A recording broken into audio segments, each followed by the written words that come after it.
RSS എന്ന് പറയുന്ന സംഘികളുടെ ശാഖയിൽ ചേർന്നിട്ടുള്ളൊരു കുഞ്ഞിന്, ഒരു പയ്യനാണ്, 26 വയസ്സുണ്ടവന്. അവൻ ആത്മഹത്യ ചെയ്തതിന്റെ കാരണം NM എന്നൊരു പേരാണ് അവന്റെ ആത്മഹത്യക്കുറിപ്പിൽ ഉണ്ടായിരുന്നത്. നമ്മൾ കഴിഞ്ഞ ദിവസം ചർച്ച ചെയ്തതാണ്. അത് ആരാണെന്നുള്ളതൊന്നും ഇതുവരെ ഒന്നും അറിഞ്ഞില്ലായിരുന്നു.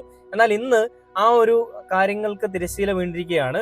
ആരാണ് NM എന്നുള്ളത്, അയാളുടെ പേരെന്താണെന്നുള്ളത് വന്നിരിക്കുകയാണ്. ഈ വിഷയങ്ങൾ പുറം ലോകത്തെ അറിയിക്കാൻ വേണ്ടിയിട്ട് അയാളുടെ ജീവിതമാണ് ബലിയാടാക്കിയത്, അല്ലെങ്കിൽ അത് തെളിവായിട്ട് സമർപ്പിച്ചത് അയാളുടെ ജീവിതമാണ്. അനന്തു തന്റെ ആ പോസ്റ്റിൽ പറയുന്നുണ്ട്, ഇത് ഞാൻ പുറത്തേക്ക് എല്ലാവരോടും പറഞ്ഞു കഴിഞ്ഞാൽ ആരും വിശ്വസിക്കത്തില്ല. അങ്ങനെ വിശ്വസിക്കണമെന്നുണ്ടെങ്കിൽ എൻ്റെ ജീവിതം എനിക്കിവിടെ അവസാനിപ്പിച്ചേ സാധിക്കുകയുള്ളൂ.